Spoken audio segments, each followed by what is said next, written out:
Okay, we have a brand new topic today. We're starting a new chapter, chapter 5, and it's antiderivatives. And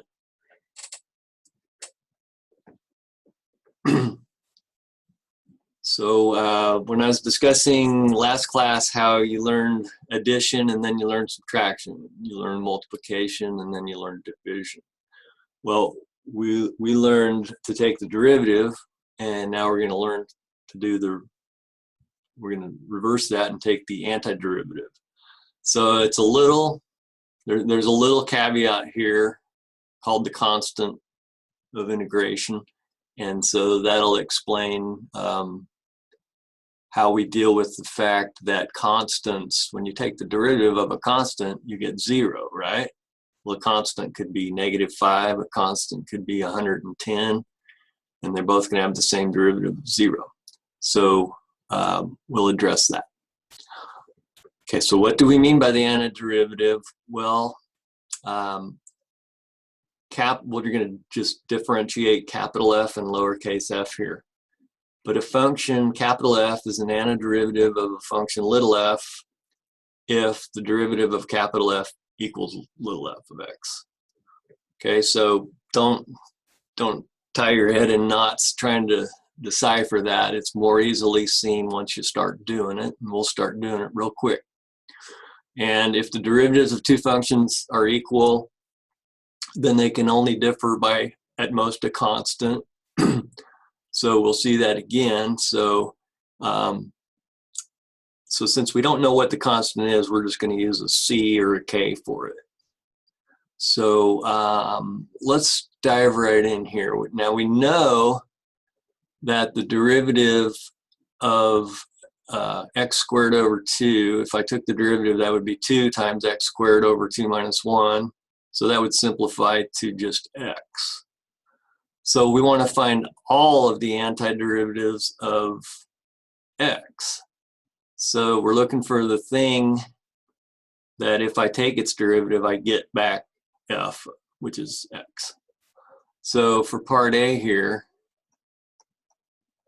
let's say that if I had capital F, I should probably use capital F.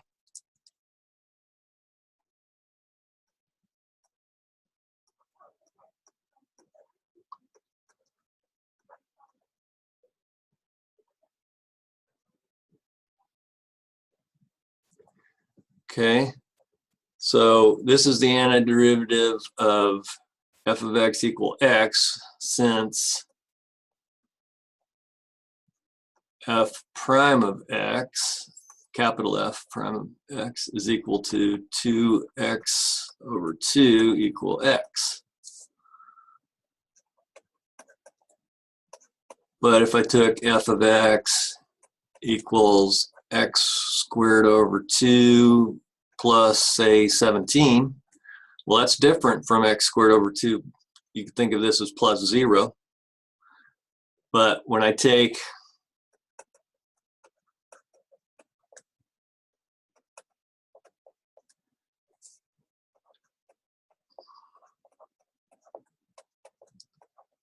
so I'm differentiating this term, and I get 2x over 2.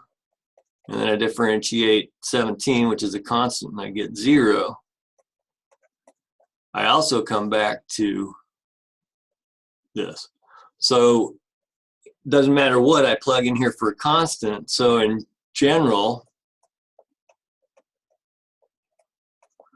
we would say that f of x equal to x squared over 2 plus c for any constant c.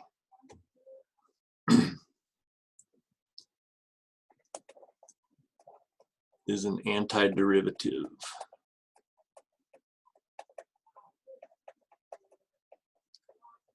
of little f of x equals x. Okay. I'm going to skip part B and C because we're going to see that in better examples later. So if I take this, I know that the differential of x cubed is 3x squared. So what are all the antiderivatives of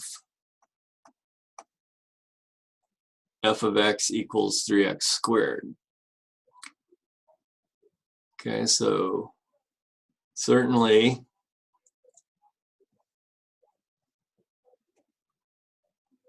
okay, any thoughts here?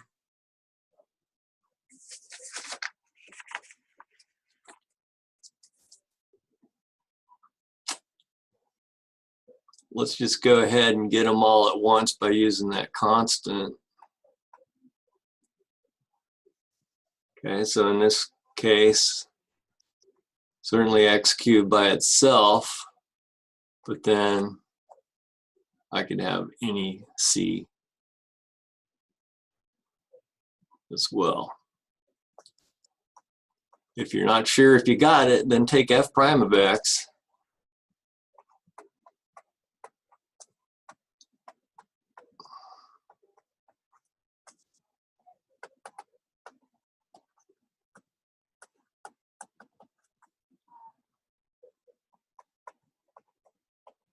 And you're good to go. Okay, so that's the idea, the basic idea of the antiderivative. We're doing the reverse of the derivative. So probably a little confusing if you don't lock down some formulas and properties. So what we like to do in math is identify patterns and create the generic, and that helps us remember what we're doing and what we need to do. Now, first of all, we need a way to ask for the antiderivative. We know how to ask for the integral, or the derivative, sorry. We're about to learn how to ask for the integral. So we ask for the derivative many different ways, d dx, or f prime of x, or y prime, or whatever. So the way we ask for the antiderivative, which is also called the indefinite integral in this particular case, since we're adding a constant that we don't know what it is, we use the word indefinite, and we use this little symbol here. Looks like a big S, and the dx. So the dx goes away, and we find f of x plus the constant. So in general, the indefinite integral, we just remember to add a constant to it, and we're good to go. Because the constant could be 0, or it could be some number, and all of them are going to, the derivative are all going to come back to f of x. All right. So here's some, this is nice, this is great. This pattern, if I'm asking for the indefinite integral of x to some power n, well then, to reverse what we learned before, where we take n times x to the n minus 1, well, we have to add 1 and then divide by the addition of 1. So we'll take x to the n plus 1 divided by n plus 1, and then not forget to add our constant for all possibilities. Now, they've got a little stipulation that n can't be -1. We deal with that down here, because this is when n is -1, that's 1 over x, or x to the -1. So this is generally going to take care of every exponent except an exponent of -1. And then this makes sense. Remember that the if we differentiated e to the x, it came back e to the x. Well, so if we integrate e to the x, it also comes back e to the x. But we have to add a constant to cover all of our possibilities. And then to cover this one situation where the exponent for x is -1, or 1 over x, it turns out to be the natural log of the absolute value of x plus our constant of integration. And certainly you can't divide by 0. So, okay, we may get back to this. This doesn't crop up a lot, but if you take the integral of ln of x, then it equals x times ln of x minus x plus c. Now all we would have to do to show this is take the derivative of this piece. So if we want to go ahead and show this, let's just take the derivative, what we've been doing all semester, and we should get back ln x. Okay, couple more things. For constants, if I've got a constant and I'm multiplying that by some function f of x, like x to the n, then I can take the constant on the outside and not worry about it and just multiply it when I'm done getting the integral of f of x. So that allows us to have like 5x to the third. I'll just bring the 5 out here and multiply after I'm done taking the integral. So that's really nice that it works out that way. The other thing is, if I've got if any of these are being added or subtracted, we can split them out and take the integrals of each term independently, and that helps us do. So we've got tools here to do a lot more than we might imagine already. In fact, we know enough to do all of these. So let's do some practice on taking these integrals. So for part A, I want the integral of 2 dx. Well, you might be wondering, where's my pattern for this? Because I don't even see x. But remember that x to the 0 is equal to 1. So we could think of this as x to the 0. So that's going to be 2 times x to the 0 plus 1 over 1. So I won't even bother writing it. So if I'm just integrating a constant, then whatever the variable of integration here, I'm just going to, so this tells me I'm using x. If that had said dt or d something else, then I would use a t or whatever. But so we're integrating with respect to x, so I'm just going to get 2x, and then don't forget to add your constant, because it could be 2x plus anything. All right, let's move on to b.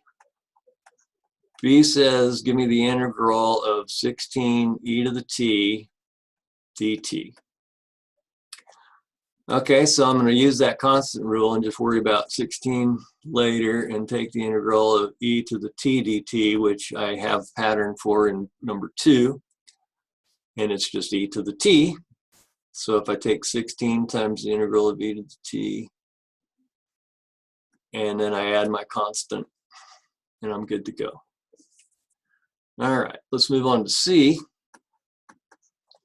So I'm going to do the integral of 3x to the 4th dx.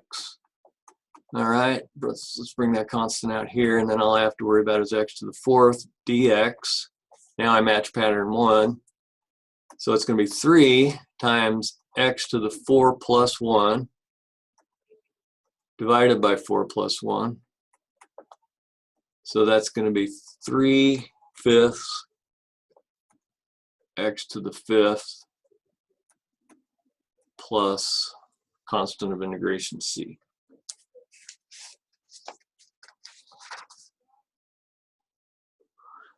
Part D, here I'm just going to kick into property 5 down here. So part D says take the integral of this polynomial 2x to the 5th minus 3x squared plus 1 dx. So integrating all of them, and as you get more comfortable at this, you might not have to sort it out in such detail, but I'm going to write that first one as 2 times the integral of x to the 5th dx minus 3 times the integral of x squared dx and plus the integral of 1 dx. Okay, so that turns out to be 2 to the x. 5 plus 1 is 6. So it'll be x to the 6th divided by 6. I'm already going a little faster here, right? 3 times x to the 2 plus 1 over 2 plus 1. So And finally, this is 1.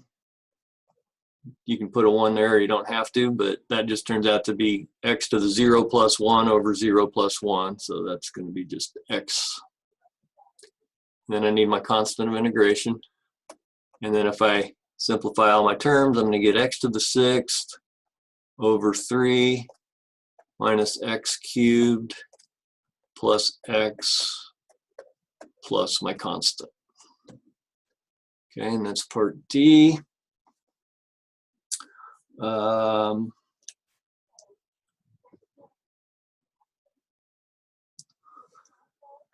out of room here.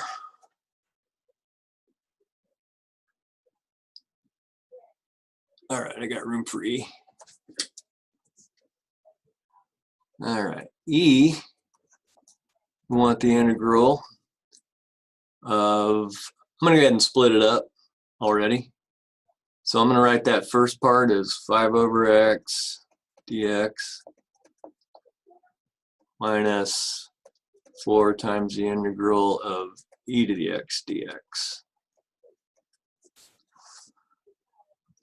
Okay, so, and I could have really written that first one as 5 times 1 over x dx minus 4 times integral e.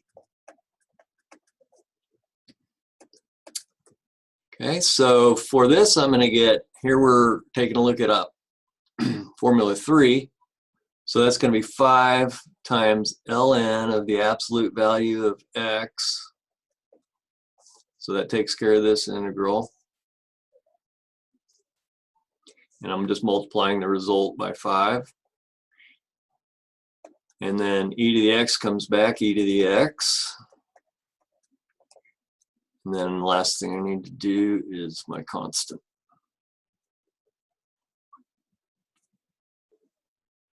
Okay, so that's kind of an introduction here to anti-differentiation, or integration as it's more commonly called. All right, a lot of this is really just seeing how these rules and patterns apply to a large variety of examples. I'm not sure I'll do every one of these, but let's do a few of these.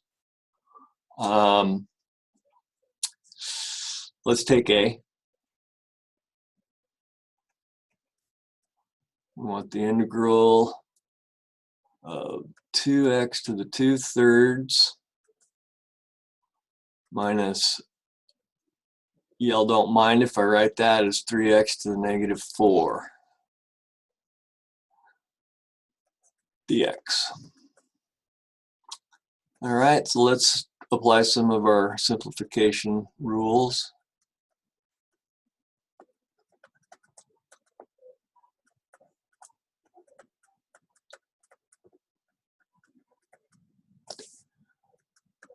All right, so I've got my constant right to the outside, and this is going to I just have to add 1 to 2/3.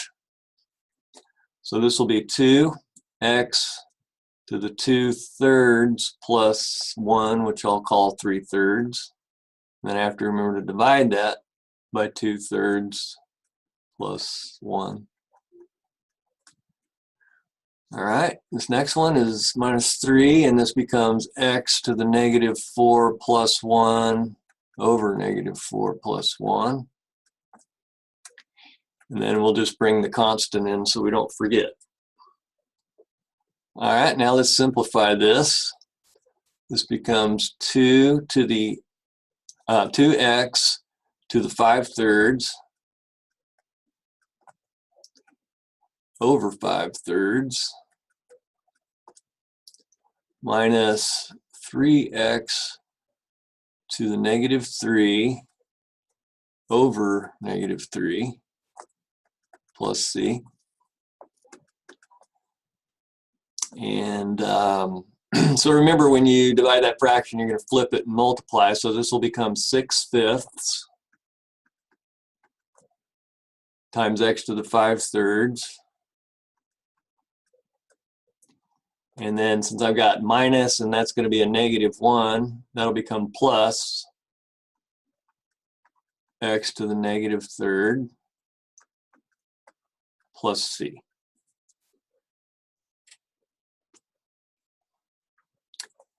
Okay, so that takes care of A.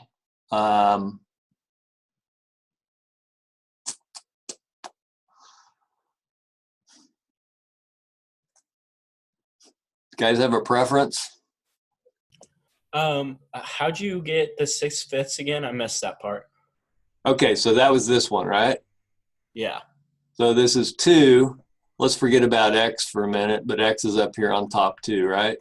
But if I take the number 2 and divide by 5/3, then I have to write it as 2 times 3/5, right? Flip and multiply. So that, Gotcha.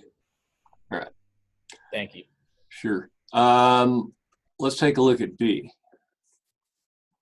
So that's 4 times an integral, and I'm just going to go ahead and write this as a rational exponent. Remember, the power goes on top and the index goes on bottom. So that would be w to the 3/5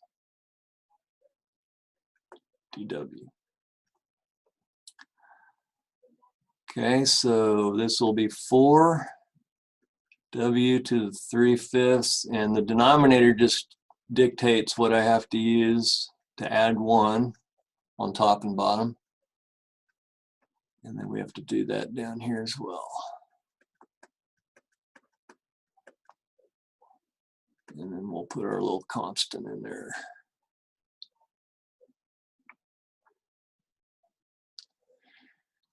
Okay, so that becomes 4.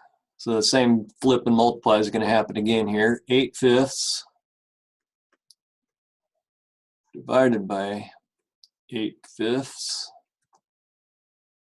plus c. So we're going to get 20 over 8, and I'll reduce that to 10 over, or 5 over, just 20 over 8 would be 10/4, 5/2. W to the 8/5 plus C.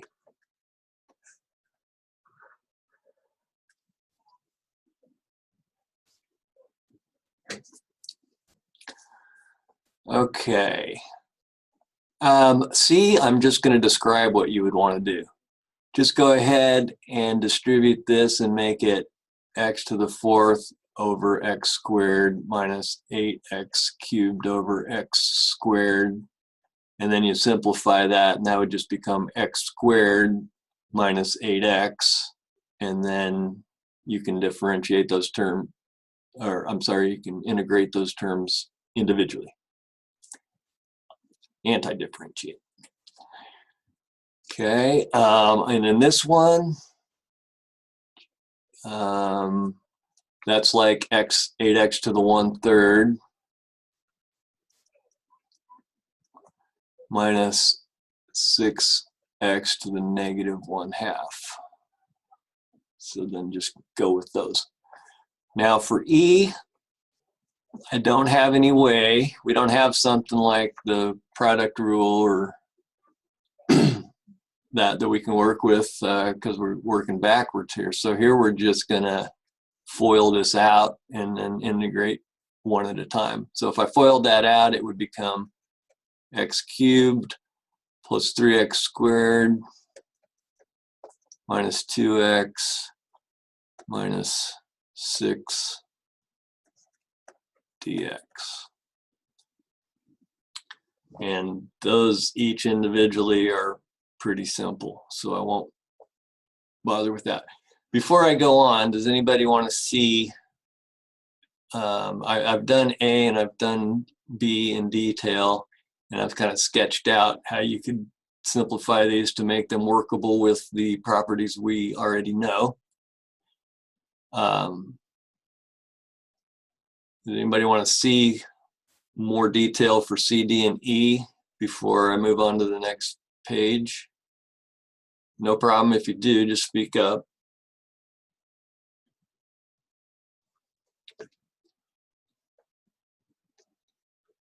Okay.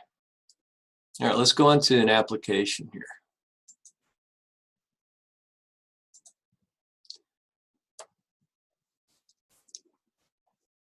All right, we'd like us to find the equation of the curve that passes through 2, 6 if the slope of the curve is given by dy dx equals 3x squared. So if I differentiate and get 3x squared for this curve, what must the curve be? Well, the integral is going to give us that.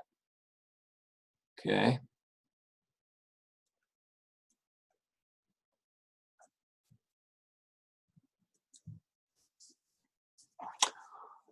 So because remember, one of the definitions of the derivative is the slope of the curve at a point, at any point on the curve. Slope of the tangent at any point on the curve.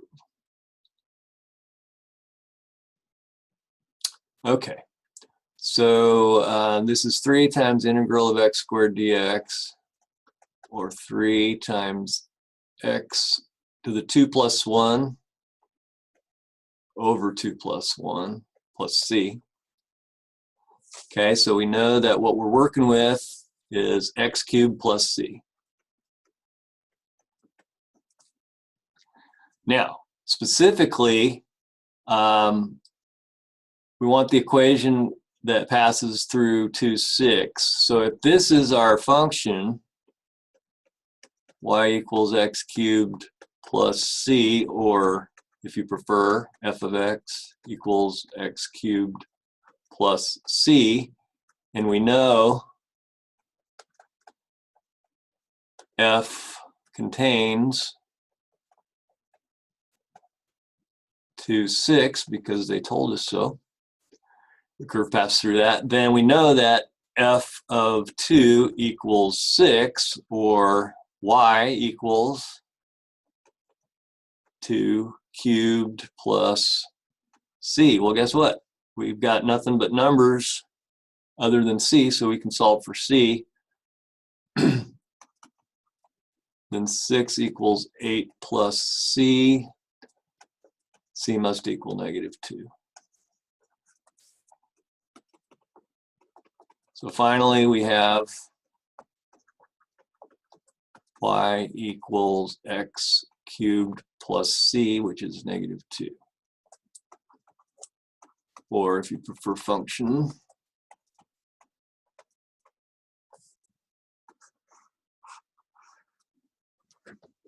okay, so they gave us a constraint so that we were able to make it, it was indefinite here. Since they gave us a little more information, we were able to come up with a definite integral. Okay, now let's get into business, since that's what we do, right? Advertising, it's part of business, I guess. Satellite radio station is launching an aggressive advertising campaign in order to increase the number of daily listeners. And the station currently has 27,000 daily listeners. Management expects the number of daily listeners, S of t, that calculates the daily listeners, to grow at a rate of, so remember, rate of change is another interpretation of the derivative. So what's S of t if f prime of t is 60 t to the 1/2, or 60 times the square root of t? So this is the growth rate of listeners per day, where t is the number of days since the campaign began. So how long should the campaign last if the station wants the number of daily listeners to grow to 41,000? Well, before they started the campaign, they already had 27,000 daily listeners. So we don't know S of t, but we do know this much, that at time 0, we started out with 27,000 our goal is to grow to this. So what we need is the rest of S of t, not just what S of 0 is. And we can get that since we know what S prime of t is. We'll just take the integral. So the integral of 60 t to the 1/2 dt is equal to, 60 times the integral t to the 1/2 dt. That's 60 t to the 1/2 plus 1 divided by 1/2 plus 1 plus some constant. Okay, so that's going to be 60 t to the 3/2 over 3/2, and then that will become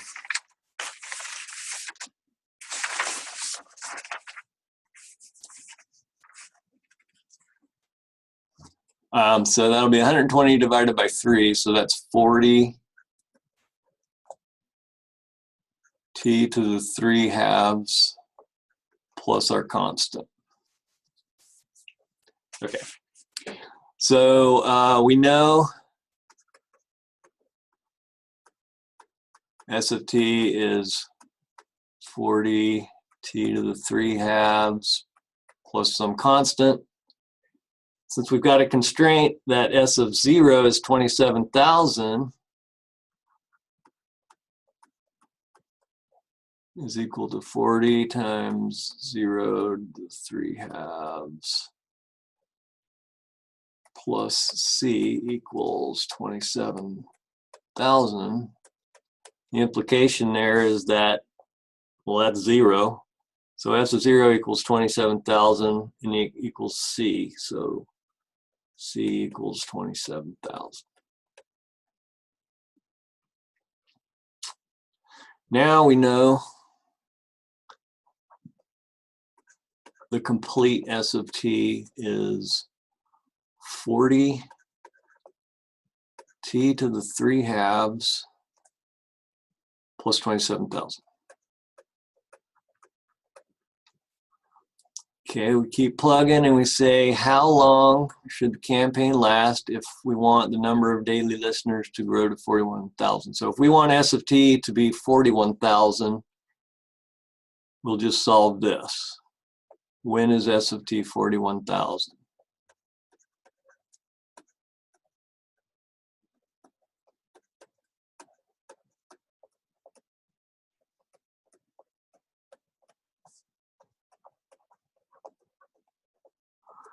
Okay, so minus 27,000.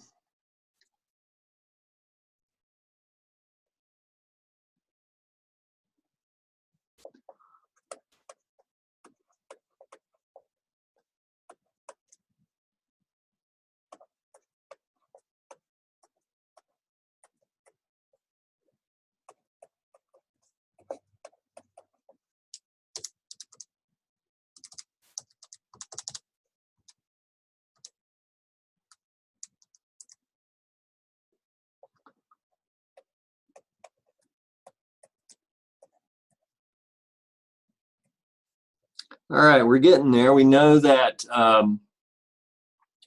t to the 3/2 is 350. What am I going to do now? I need to know what t is, so what can I do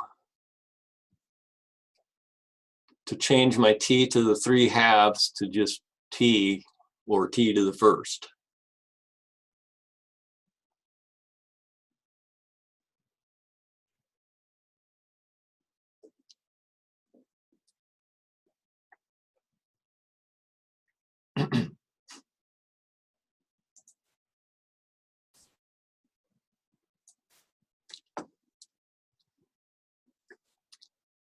Well, if I multiply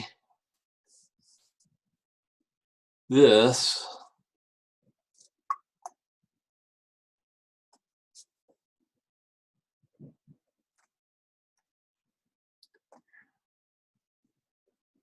by the reciprocal. And then I have to do that on both sides. Okay, so this equals, if I take 350, you can just plug that into your calculator, just do a 350 up arrow 2 divided by 3. And that would become t to the first. So we end up with 49.66.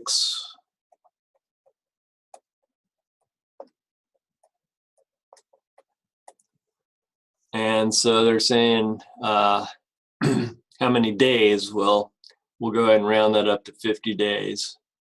So we need about 50 days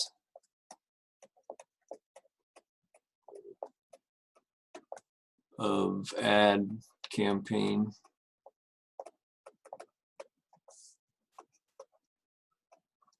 To reach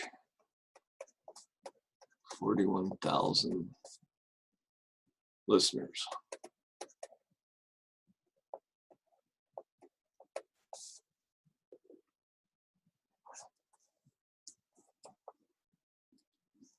Okay, so an application of going backwards, when they say, well, here's the derivative, they somehow indicate to you that you've got the derivative. You have to go back and get the original function. Now, unless they give you a specific condition, you won't be able to determine the constant of integration, and it'll be considered an indefinite integral. But if they give you some sort of constraint, there you can calculate the constant and get a definite integral for that circumstance. Okay, so that's the new idea we'll be looking at here for a while, is basically the undoing of the derivative. And so we're about pretty much done with that lecture, so I'm going to stop the recording.